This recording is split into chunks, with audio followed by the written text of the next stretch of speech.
Yo les quisiera agradecer la presencia de todos ustedes para estar aquí con nosotros en este maravilloso ciclo de Lugares de Otro Mundo. Es muy notable. Conexión inmediata entre estos tres edificios, que se las voy a volver a repetir al final de la sesión, se hicieron todos en la misma época, en los últimos 20 años del siglo XII. ¿Ven ustedes qué increíble? O sea, Etiopía, vamos a viajar a Etiopía, a un pueblito que se llama La Libela. Vamos a viajar al sur de Italia, a Palermo, para visitar el Monte de los Reyes, Monreale, y finalmente los fiordos de Noruega. ¿Ven ustedes qué lugares tan distintos geográficamente de Europa para ver esta maravillosa iglesia de madera de Borgund? Las tres se hicieron en los últimos 20 años del siglo XII. Cuando uno piensa que la época medieval es oscura, yo les voy a mostrar tres edificios increíbles, excepcionales, patrimonios de la humanidad que se hicieron en 20 años de un siglo de los 10 siglos que componen la época medieval. Y por eso que ustedes, que me han venido a escuchar muchas veces y se los agradezco, podrán salir de estas conferencias diciendo a esas personas que piensan que la época medieval es oscura, es espantosa, que nada maravilloso se hizo, ustedes les pueden decir, bueno, yo fui a un ciclo de conferencias donde en 20 años, de los 1000 años que componen la época medieval, se hicieron estos tres lugares de otro mundo. La verdad es que no lo sé. Si ustedes me dicen hablar de las cruzadas, bueno, dice cruzada, típico título Cruzada y Guerra Santa, o mujeres de la época medieval, reinas, mecenas y no sé qué cosa. Pero este ciclo, la verdad es que fue muy difícil ponerle un nombre porque son lugares de otro mundo. O sea, son realmente construcciones que cuando ustedes las conozcan conmigo, ustedes van a decir, ¿cómo se construyó esto? ¿Cómo esto pudo haber sido concebido? Concebido siquiera, porque una cosa es pensar en un edificio y otra cosa es ponerse a construirlo. ¿Cómo hace más de 800 años, con las dificultades de esa época, con los medios económicos de esa época, que no había ni luz ni maquinaria, pudieron llegar a construir estos edificios? ¿Quién los pensó? ¿Qué genio, porque no tengo otra palabra, qué genio pensó estos edificios? Porque claro, uno los ve inmediatamente y le parecen a ustedes singulares, bellos, interesantes, pero es que es mucho más que eso. Detrás de cada uno de estos tres edificios, de Italia, Etiopía y Noruega, tres edificios de la época medieval, con cosas en común y cosas distintas, no hay otra cosa que el momento más alto de la genialidad humana, en una época supuestamente oscura, en una época donde supuestamente no hubo avances de ningún tipo. Eso es lo que nos han contado, ¿no es cierto?, en el colegio y en la universidad. Eso es lo que seguimos escuchando en la prensa. ¿Se han fijado cuando se dice, no, es que esto es terrible, esto sería como volver a la Edad Media? Bueno, miren a la Edad Media que volveríamos en este ciclo. Tres edificios en lugares completamente distintos y distantes, construidos exactamente en la misma época, por una misma cosmovisión. ¿Qué quiere decir cosmovisión? Una misma cultura. Lo que está detrás de estos edificios, por muy distantes que sean y por muy diferentes que sean la cultura de Noruega, Etiopía e Italia, tienen un mismo elemento de cosmovisión, ¿ya?, que es obviamente una visión cristiana del mundo sin la cual estos edificios no se habrían concebido, no se habrían entendido. Eso es lo que tienen en común. ¿Y qué es lo que tienen de distinto? Obviamente la cultura autóctona. Que Borgund vamos a ver todo lo que tiene que ver con el mundo vikingo, cuando Escandinavia ya no es vikinga, sino que es la Escandinavia cristiana. En Monreale vamos a ver todo lo mejor de las culturas del Mediterráneo, lo mejor del arte del mosaico. En La Libela, la piedra esculpida, el Jerusalén celestial, el Jerusalén africano, una cosa realmente impresionante. Y con eso partimos, con esta imagen de una de las 11 iglesias que se construyeron en este pueblo etíope de La Libela a fines del siglo XII y que están hechas de una sola piedra. Lo que ustedes están viendo aquí en pantalla está hecho de una sola piedra. Se llama construcción monolítica. Monolítica quiere decir que está hecha de una sola piedra. No es como que tú cortes piedras y levantes un edificio, como son la mayoría de los edificios. Esto está esculpido. Es decir, si ustedes se fijan, lo que se ha hecho acá es sacar la piedra sobrante como lo hizo Miguel Ángel, ¿no es cierto? Que él decía, yo veo un cubo de piedra, pero voy sacando lo que sobra para generar la escultura.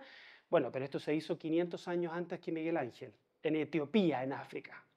Vean ustedes qué increíble. Y no es una escultura, son 11 iglesias. 11 iglesias esculpidas, ¿no es cierto? Donde lo que sucede acá es que se saca la piedra sobrante, en este caso 3.400 metros cúbicos de piedra.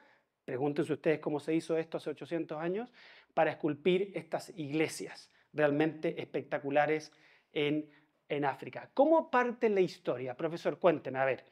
Vamos a hablar del edificio, pero ¿qué es lo que está detrás del edificio? ¿Cómo se puede llegar a explicar que en un pueblo de África, en Etiopía, se hayan podido concebir, levantar y construir estas iglesias? Y todo esto se remite a una historia que ustedes conocen, porque probablemente algunos de ustedes han visto la película de la Reina de Saba. ¿Les suena la Reina de Saba? Bueno, hay una famosa película con esos famosos actores, donde aparece el rey Salomón, estamos hablando de miles de años antes de Cristo, ¿no es cierto? Y la reina Balquis de Saba, que en el siglo X a.C., según nos cuenta la leyenda, estamos en un espacio legendario, se habrían conocido, la reina de Saba se dirige a Jerusalén para conocer la sabiduría del rey Salomón, acuérdense que lo que distingue al rey Salomón es la sabiduría, y en ese encuentro breve se habría producido una relación entre ellos, y ella regresa a Saba, que es actualmente Yemen, en la parte del sur de lo que es si ustedes se fijan, Yemen, hoy día es ese país, digamos, es la parte sur de la península arábiga, donde estaba el reino de Saba, y ella entonces engendra un hijo, Melennik se llama, y que va a ser lo que se conoce como el fundador de la dinastía salomónida, porque son descendientes de Salomón, según nos cuenta la leyenda, del reino de Aksum. Esta es la palabra clave, Aksum. Aksum es el nombre del reino y el imperio que se va a formar en esa parte de África, si ustedes se fijan, en el Mar Rojo, a orillas del Mar Rojo, entre la península arábiga y el este de África, que comprende fundamentalmente 4 países actuales, o parte de 4 países actuales: Sudán, Eritrea, Etiopía fundamentalmente, y Yemen en el sur de la península arábiga. ¿Ya? Porque obvio, los imperios y los reinos antiguos no corresponden necesariamente con los países actuales. ¿Ya? Entonces, esos 4 países estarían comprendiendo lo que se conoce como el reino de Aksum o el imperio de Aksum, que se forma a principios de la era cristiana y que tiene como primera dinastía la dinastía salomónida, porque se consideran descendientes de Salomón, producto de su relación con la reina de Saba. ¿Ya? Por lo tanto, ya tenemos un elemento súper potente que une África con Jerusalén, con el mundo judío. ¿No? Dice, ¿cuál es la conexión, digamos? ¿Cuál podría ser la conexión entre el mundo judío ancestral, el mundo judeo-cristiano, el mundo de Salomón, de los reyes de Judá, con África? Bueno, aquí está la conexión. La conexión se produce por esta mujer que es la legendaria reina de Saba, ¿no es cierto?, que aparece también en el Antiguo Testamento y todo eso. Y a comienzos de la era cristiana, siglo III, IV después de Cristo, tenemos que el profeta Manes es un profeta muy importante, de hecho San Agustín de Hipona, no sé si les suena el nombre, al principio era maniqueísta, de ahí viene la religión de Manes, donde hay un supremo mal y un supremo bien. Bueno, Manes, que era un profeta de Persia, en el siglo XIII dice, hay 4 grandes imperios, dice, en el mundo. Los 3 primeros a ustedes les van a sonar súper conocidos, ¿no es cierto? Persia, Roma, China y Aksum. Mucho menos conocido, ¿no es cierto? Pero ya en el mundo de Persia, que está allá arriba, si ustedes se fijan en el extremo superior derecho de su pantalla, Persia, lo que era la Persia sasánida, ya se concebía y se consideraba con mucho respeto al imperio de Aksum, hasta el punto que se le pone prácticamente a la altura del imperio romano, por nosotros mucho más conocido, ¿no es cierto? Y mucho menos conocido el reino de Aksum. Entonces, para que ustedes entiendan, este es un poco el contexto histórico. Esto es lo que a nosotros nos permite entender por qué en el siglo XII, mucho tiempo después, se van a construir estas magníficas y excepcionales iglesias. Porque claro, yo podría partir esta conferencia hablándoles al tiro de la iglesia, pero ¿qué saco yo hablándoles a ustedes de estas construcciones si no se entiende el contexto que está detrás y lo que hizo posible construir este maravilloso conjunto? Entre el siglo I y II después de Cristo, el imperio de Aksum creció y se desarrolló en base a su actividad comercial. ¿Por qué? Porque si ustedes se fijan en el mapa, el imperio de Aksum empezó a controlar todo o buena parte del comercio marítimo que venía desde Oriente a Occidente, es decir, que venía desde China, esto mucho antes de la ruta de la seda, ¿no es cierto? Desde China, pasando por la India, por Persia, la península arábiga, si ustedes se fijan ahí está el reino de Aksum en la parte inferior izquierda, y de ahí hacia el norte de África, de ahí hacia el norte de África para pasar al Mediterráneo y el Imperio Romano, ¿ya? O sea, una parte importante, una de las rutas comerciales fundamentales que conectaba el Imperio Romano por África hacia la península arábiga, piensen ustedes, Persia, la India y la China, o sea, lo más importante de ese mundo, lo controlaban los aksumitas, es decir, este imperio que se va a generar en base a la ruta comercial. Y si ustedes se fijan, hay una gran cantidad de monedas que fueron acuñadas por el imperio de Aksum. ¿Qué es lo que nos dice la acuñación de moneda? Estamos en presencia de una civilización. Ya no hay trueque, ya no hay préstamos de otras monedas de otras naciones, ¿no es cierto? Como el florín de Florencia, que se usaba en distintas partes de Europa en el siglo XIV y XV. Yo acuño mi propia moneda, yo forjo mi propia moneda.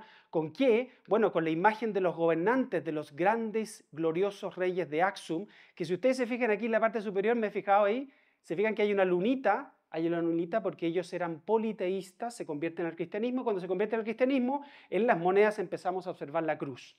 Ese es el gran cambio, ¿ya? Son imágenes muy parecidas a los reyes, pero la diferencia de esta moneda y esta es que uno sabe que esta es más antigua, esta es del siglo II o el siglo III, porque arriba tiene una luna, la misma luna que nos encontramos en los obeliscos espectaculares que la cultura aksumita levantó, y en cambio esta moneda es del siglo IV, cuando los reyes de Aksum ya se habían convertido al cristianismo, ¿ya?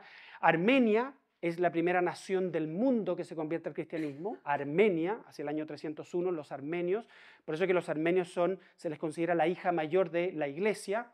Después se produce el edicto de Tesalónica. El edicto de Tesalónica es el edicto de un emperador que hace que el cristianismo se transforme en la religión oficial del imperio, ¿ya? Y poquito después de eso, el rey de Aksum, llamado Esana, dado su contacto con San Frumencio, un santo importante de Tiro, actualmente en Líbano, es que se convierte también al cristianismo, siendo el imperio de Aksum una de las primeras naciones en el mundo en convertirse al cristianismo. Piensen ustedes, uno dice Etiopía. ¿Qué es lo que es para nosotros Etiopía sino hambruna, guerras, dificultades, pobreza? Bueno, para que ustedes vean, si ustedes se meten en una máquina del tiempo y viajan a Etiopía hace 1700 años, no lo podrían creer, porque se encontrarían con un imperio sólido, potente, comercialmente relevante, una de las primeras naciones convertidas al cristianismo, que acuña su propia moneda, que levanta estos obeliscos. Estos obeliscos no están en Roma, en París, en Buenos Aires, están en Aksum, que es uno de los pueblos del imperio aksumita, en el norte de Etiopía. Y uno los va a ver y no lo puede creer. Y uno dice, pero ¿cómo no me habían contado esto? ¿Cómo yo no sabía que en Etiopía se habían levantado estos espectaculares obeliscos hacia el siglo III, ¿no es cierto? Y que en la parte superior muestran a dioses lunares y solares que son partes del panteón de los dioses aksumita. Inventaron su propia lengua. Esto que ustedes ven acá es escritura aksumita, que se conoce como el Ge'ez. El Ge'ez es el nombre de la escritura, que obviamente estamos frente a una civilización importante y por lo tanto ellos tenían su propia escritura. Y incluso hay una cosa que se le conoce como la piedra Rosetta, Rosetta de Aksum, que es la piedra de Esana, lleva el nombre de este rey importante del siglo IV, que está escrita en Ge'ez, es decir, el alfabeto y el lenguaje y la escritura propia del mundo aksumita, en sabeo, por la reina de Saba, sur de Yemen, ¿no es cierto?, y en griego.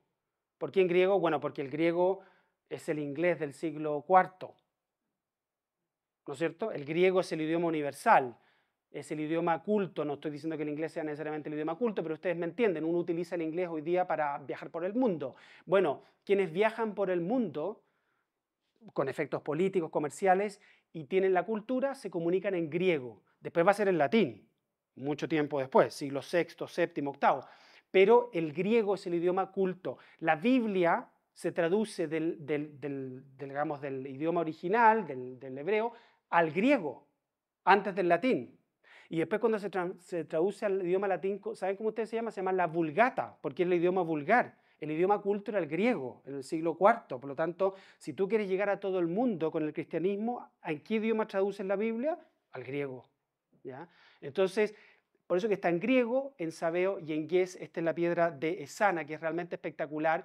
Y hasta el día de hoy, el idioma etíope se manifiesta y se expresa escrituralmente con este alfabeto, ya que obviamente ha ido cambiando un poquito en el tiempo, pero si ustedes ven escritura etíope, hasta el día de hoy se utiliza el yes y a mucha honra, con mucho orgullo, porque es lo mejor de estas cosas culturales que se producen.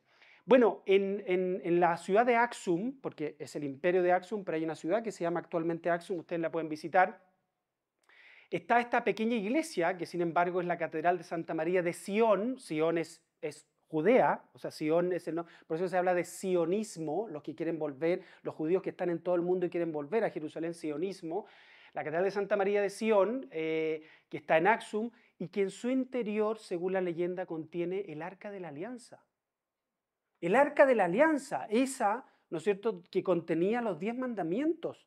Los 10 mandamientos que Dios le habría entregado en el monte Sinaí a Moisés. Esos 10 mandamientos, según la leyenda, estarían contenidos en un arca, el Arca de la Alianza, la que aparece en tantas películas como Indiana Jones, y que si ustedes preguntan dónde está el Arca de la Alianza, bueno, en realidad no se sabe. Pero lo que cuenta la leyenda es que estaría contenida dentro de esta iglesia, y si ustedes se fijan aquí, hay una procesión de sacerdotes aksumitas etíopes que llevan el Arca de la Alianza. ¿Ya? Está custodiada 24 horas, 365 días al año por un sacerdote que entra acá y luego se va relevando, ¿no es cierto?, como si fuera un guardia, por así decirlo. Se mantiene una vigilia permanente del Arca de la Alianza. Y una vez al año se saca en procesión, cubierta con unos paños, y es realmente impresionante ver este espectáculo. Imagínense ustedes el Arca de la Alianza. Ahora, ustedes ya lo saben porque les pasé el dato. ¿Cómo habría llegado el Arca de la Alianza a Etiopía? Por la reina de Saba, se supone. O tal vez por su hijo, que es hijo del rey Salomón. Por lo tanto, se habría traído cosas de Judea, que estaba constantemente siendo conquistada, con invasiones, con problemas, se habría traído unas reliquias, entre ellas el Arca de la Alianza, que es súper importante. Entonces esto le da mucha prestancia al imperio aksumita, esto le da mucho poder. Un imperio aksumita que practica una religión cristiana, como les dije, se convierte en el siglo IV, pero es una religión cristiana copta. Copta quiere decir que tiene una influencia cultural de Egipto, de Alejandría fundamentalmente, copta ortodoxa, con una influencia que es egipcia fundamentalmente, pero que tiene una gran incumbencia del mundo judío, ya vamos a ver lo importante que es esto, y bizantino. Obvio, el imperio bizantino se convierte en el gran heredero del imperio romano en la época medieval y por lo tanto va a ejercer una influencia cultural importante en el reino de Aksum. Pero bueno, el reino de Aksum cae en decadencia en el siglo VII. Total, decadencia. ¿Ustedes saben por qué? ¿Qué es lo que pasa en el siglo VII? ¿Se acuerdan? El Islam. ¿Qué es lo que hace el Islam? El Islam le corta la ruta comercial a los aksumitas de manera total y repentina de todo el norte de África. Claro, el Islam nace en lo que es la península arábica, que los aksumitas tenían mucho comercio, la primera mitad del siglo VII, y lo que van a hacer los islámicos es que van a conquistar todo el norte de África, por lo tanto le cortan las rutas comerciales que el imperio aksumita tenía desde el este de África hacia el Mediterráneo. Y también le cortan las rutas comerciales que, obviamente, a través del Mar Rojo los aksumitas tenían con la península arábiga. ¿Qué es lo que significa esto? Decadencia. Total, se cae el imperio, se derrumba el imperio de Aksum, hasta que en el siglo XII, ya nos estamos acercando a nuestras iglesias de la Libela, aparece un gran personaje que se llama Lalibela. El nombre completo es el rey Gebre Meskel Lalibela, que reina entre el año 1181 y 1221, es un rey de carne y hueso, no es un rey legendario, y que pertenece a otra dinastía, ya no es la dinastía salomónica, sino que es la dinastía Sagüe, que es una dinastía muy importante que va a reinar en la Libela, y particularmente en el reino de Aksum, entre el siglo XII y el siglo XIII.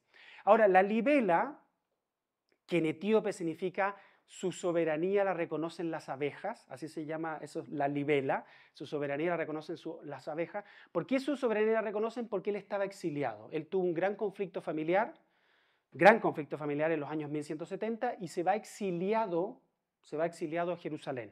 ¿Ya? En Jerusalén observa todo, aprende de todo, se fascina con todo. Obviamente que Jerusalén es la ciudad santa. Para un rey cristiano como la Libela, el estar en Jerusalén exiliado se pasó a ser un privilegio. Pero ¿qué es lo que sucede? Que en la década de 1180 se produce las grandes conquistas de Saladino, la Tercera Cruzada, Ricardo Corazón de León. Y los cristianos, viendo la conquista o la reconquista musulmana de Jerusalén, tienen que abandonar en su mayoría la ciudad, a propósito de la Tercera Cruzada.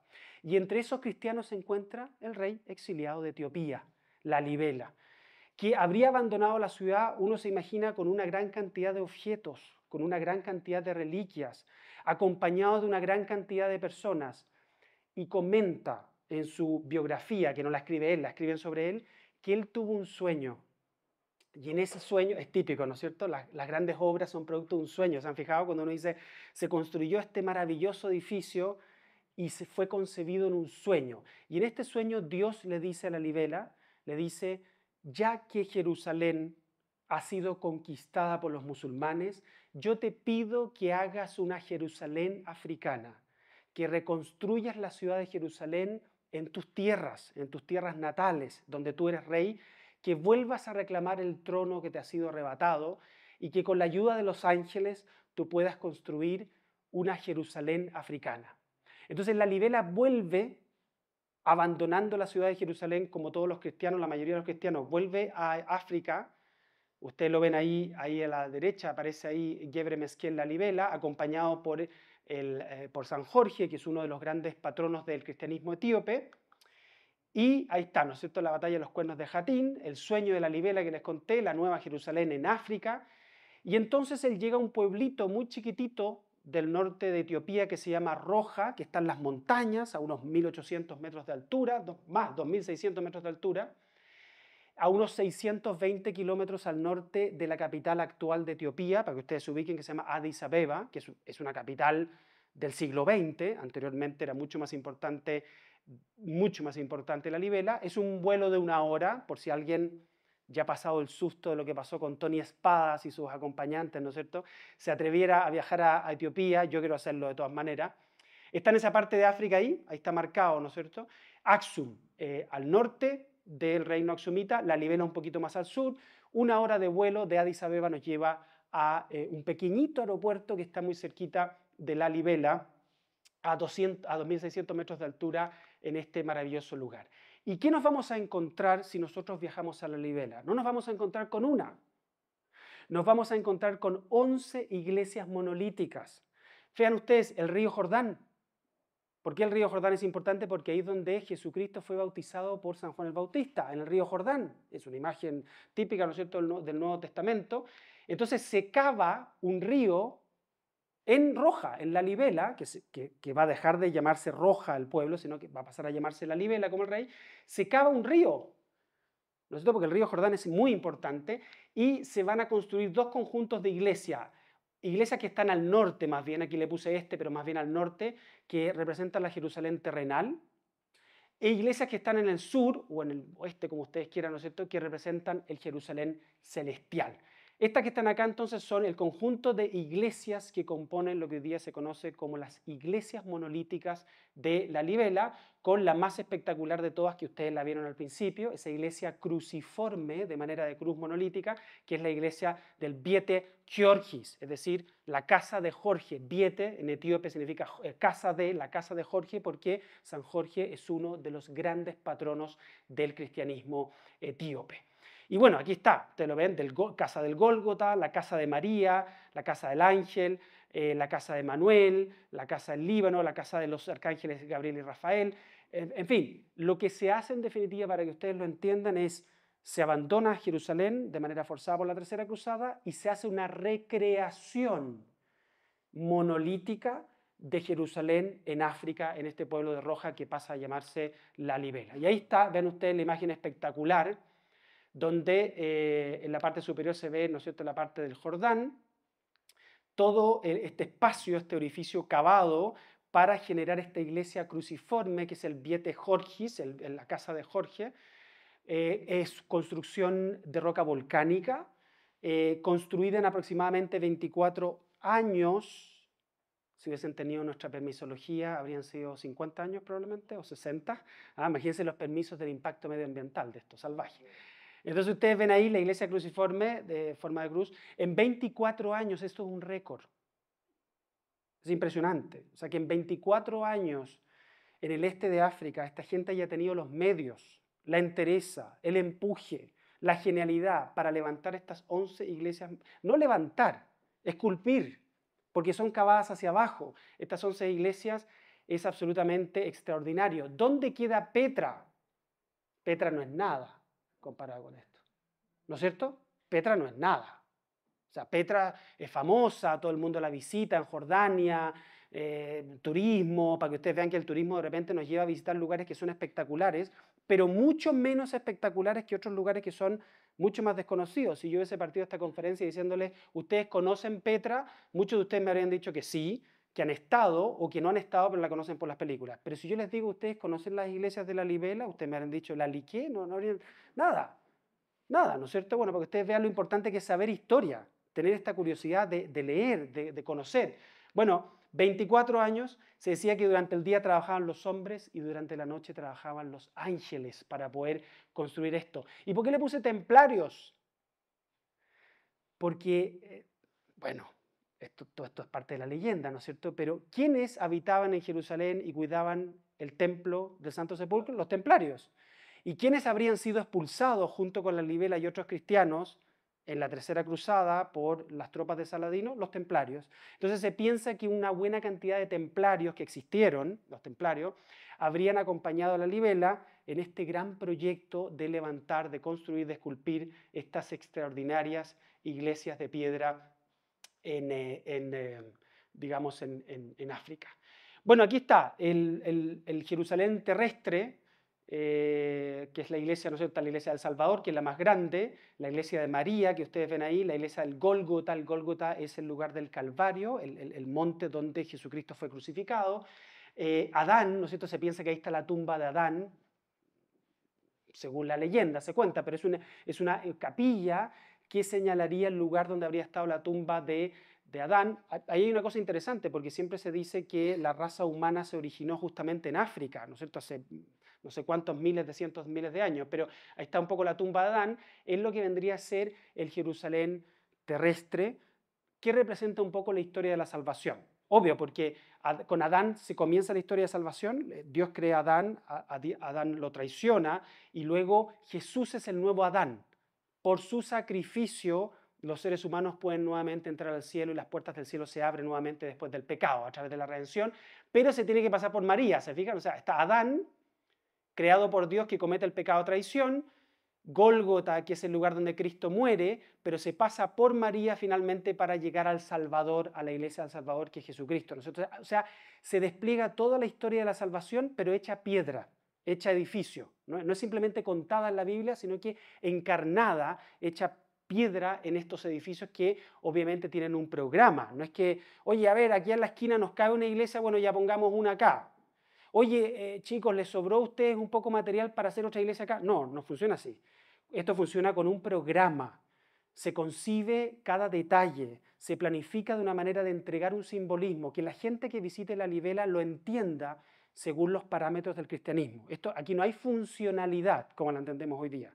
No es un tema de cuántas iglesias caben en un determinado espacio, es qué programa yo quiero plasmar en estas iglesias para mostrar mi convicción cristiana. Ahí ustedes pueden ver, por ejemplo, en el Viete Mariam, en la casa de María, hay una cruz griega, una cruz gamada y una cruz de San Andrés. Fíjense ustedes, esto que parece una suástica, no es una suástica, es lo que se conoce como la cruz gamada.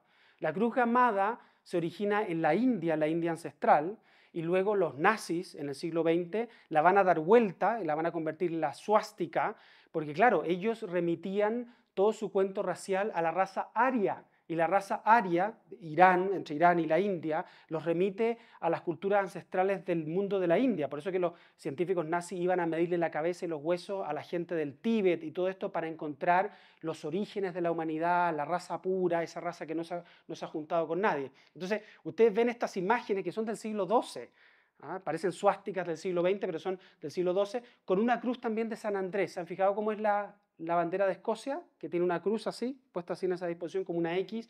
Ahí está la famosa cruz de San Andrés con la cruz gamada, ¿no es cierto? Y la cruz griega que se ve arriba y abajo. Bueno, esto que ustedes están viendo acá es una sola piedra, si es que eso es lo notable. Ustedes aquí no ven, digamos, de estos sillares grandes, cortados, levantados hacia arriba. Esto está esculpido hacia abajo. O sea, hace 1000 años esto habría sido una piedra volcánica nada más, que es esculpida, se le saca la piedra que sobra y todo lo que ustedes están viendo acá, o casi todo lo que están viendo acá, está hecho de una sola piedra.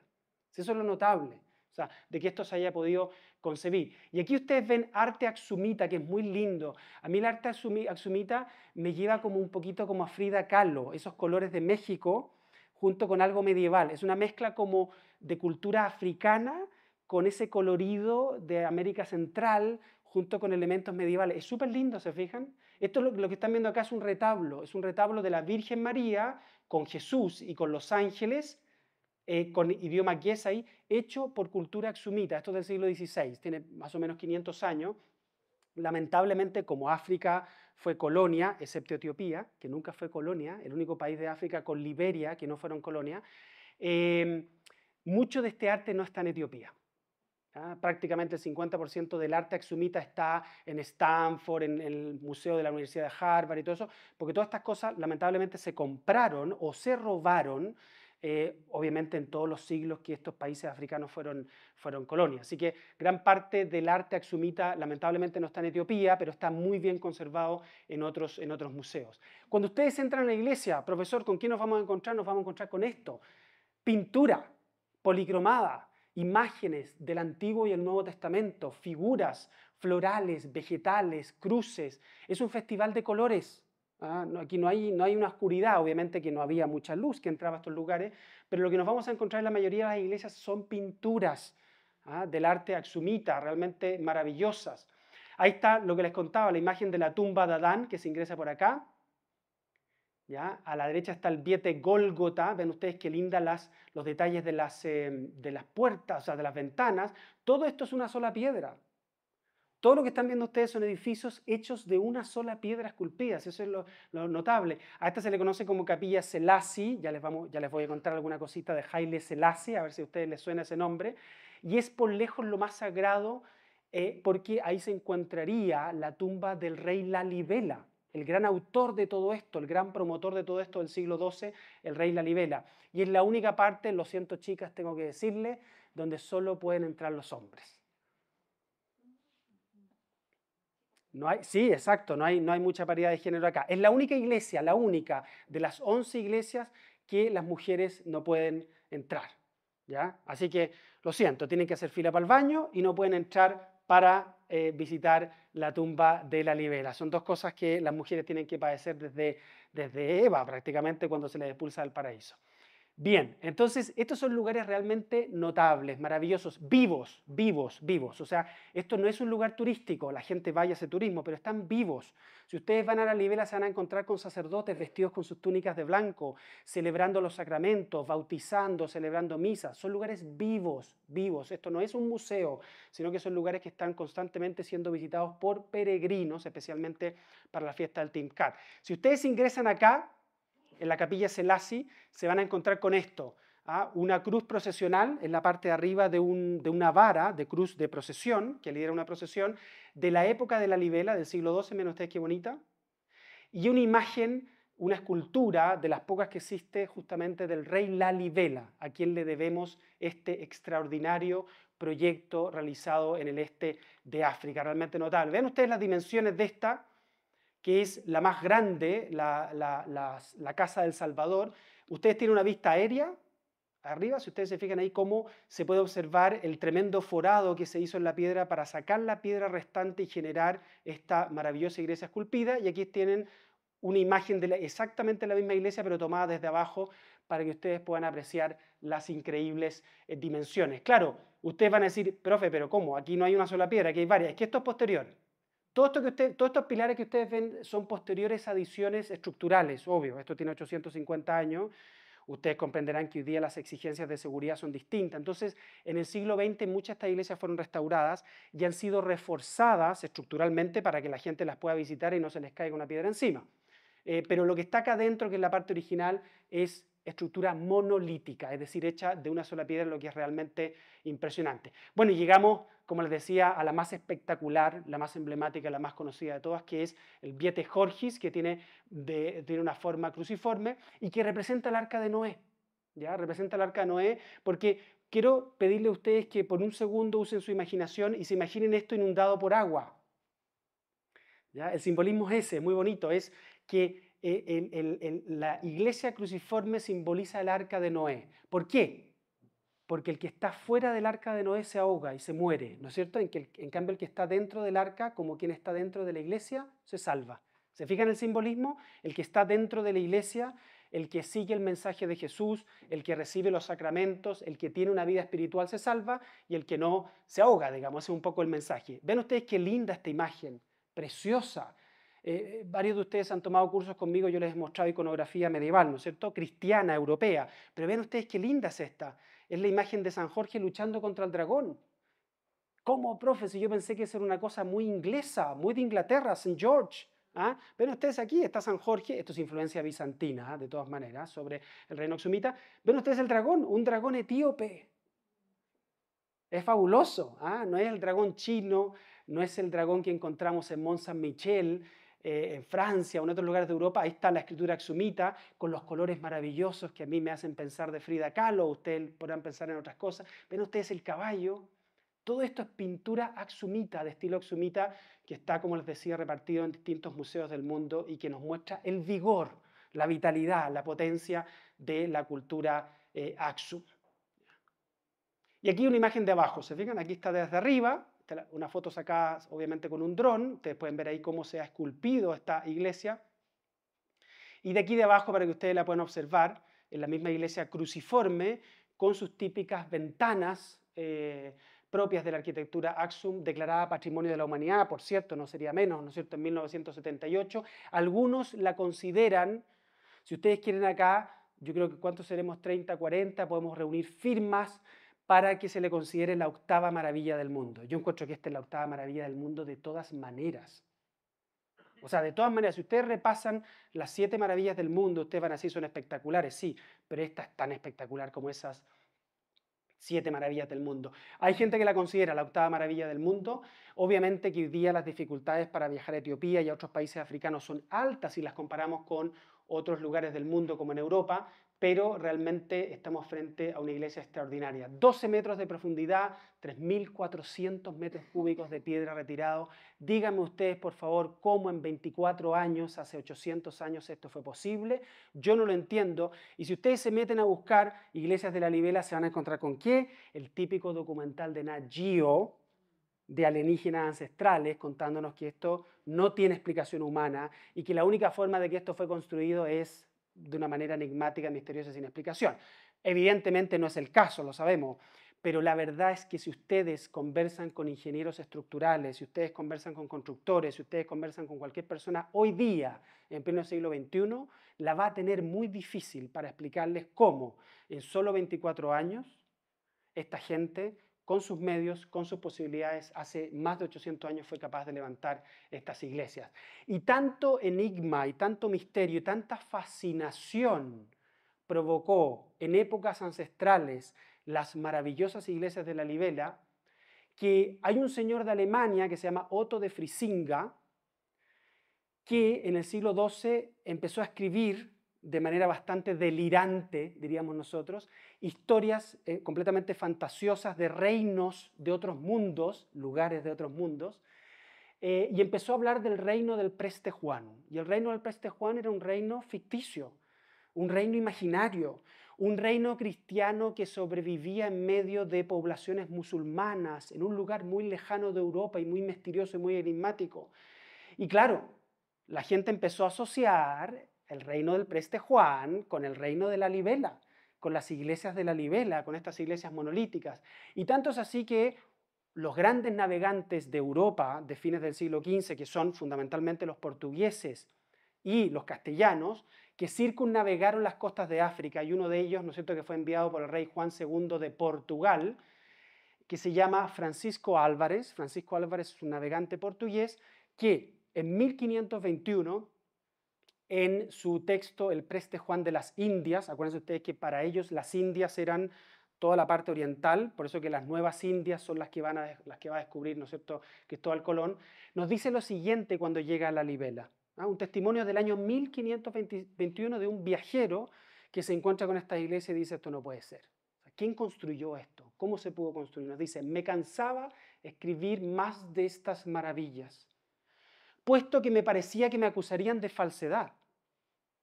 Hay mucho más de lo que ya he escrito. O sea, les podría contar mucho más. Yo digo, qué pena que no dijo más, qué pena. Se sintió completamente inhibido, dijo, y lo he dejado para que no me acusen de decir mentiras. Es decir, llegó un punto donde él dijo, corre en riesgo mi vida, o corre en riesgo mi prestigio como cronista del reino, si yo les sigo contando las maravillas que he visto en la Libela, porque me van a acusar de falsedad y de mentira. Bueno, les decía, este es un lugar vivo. Si ustedes quieren ir a Etiopía y quieren viajar a la Libela y quieren ir a Aksum y a todos estos lugares, un momento bastante recomendable para ir, no porque sea fácil encontrar un hotel, todo lo contrario, porque va todo el mundo, es la fiesta del Timkat. La fiesta del Timkat es la fiesta de la Epifanía, que se celebra 12 días después de la Navidad, y ustedes se van a encontrar un espectáculo realmente autóctono, auténtico, que no le ha pasado la modernidad por encima, que no se ha tecnologizado, que se mantiene tal cual era hace siglos, y que es una gran fiesta donde cientos de sacerdotes ortodoxos, aksumitas, etíopes, se visten de blanco para celebrar lo que para ellos es la festividad religiosa más importante, que es la del Timkat.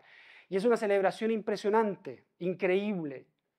Es el momento más álgido, es el momento de mayor celebración en estas iglesias de la Libela, que ya pasan de ser un conjunto de iglesias de piedra a tener una vida religiosa realmente intensa. Y si ustedes se fijan acá, ¿qué es lo que está al borde de este tremendo forado que se ha acabado para construir? La bandera de Etiopía.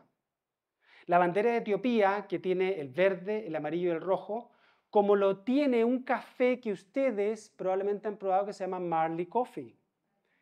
Y ustedes me dirán, profe, pero aquí, ¿qué? A ver, ¿qué nos va a decir? ¿Qué nos va a contar? ¿Qué puede tener que ver Marley Coffee con Etiopía? ¿Qué puede tener Marley Coffee con la Libela? Esto es lo bonito de la historia. Mire, yo siempre le digo a mis amigos, me dicen, tú estudias cosas del pasado que no sirven para nada. Y yo llego y les cuento una historia, como la que les voy a contar ahora. Y mis amigos se sienten profundamente ignorantes y me dan la razón. Me dicen, lo que pasa es que la historia te ayuda a entender tu presente. Sin historia no sabemos quiénes somos, ni de dónde venimos, y no entendemos nuestro contexto.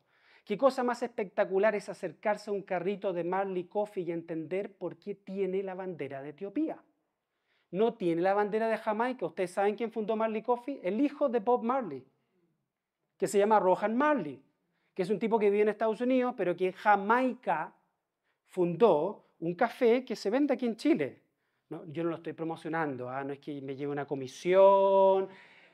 Ustedes pueden ir al cafecito Marley Coffee y decir hashtag Etiopía, la libela, y se llevan un 20% de descuento. No, no es eso. Yo lo que quiero decir aquí es explicarles a través de esta, como muchas otras historias, por qué la historia es importante. ¿Por qué saber historia es importante? Porque nos ayuda a comprender nuestro mundo.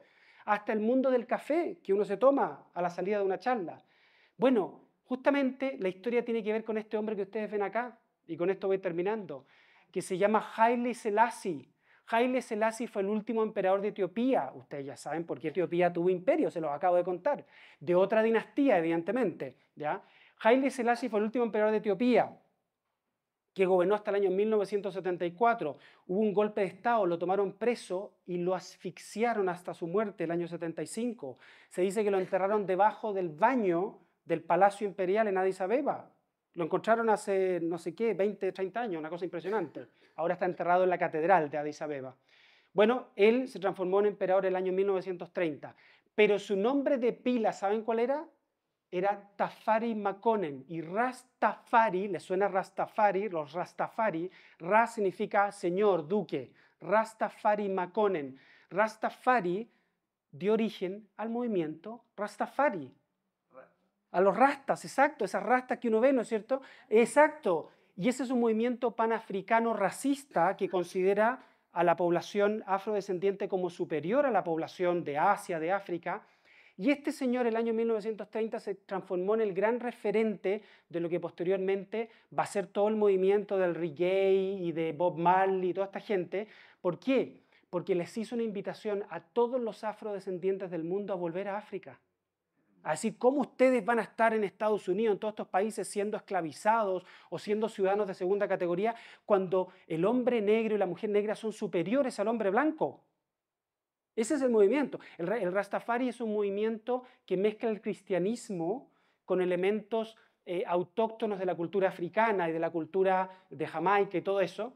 Y a este hombre se le consideró un gran referente. Ustedes ven ahí una imagen de cuando él fue coronado emperador, emperador de Aksum, o sea, de Etiopía, pero fundamentalmente de Aksum, y cuando ya en sus últimos años, ¿no es cierto?, cuando fue apresado y asesinado. Y por eso que Marley Coffee tiene un león como emblema.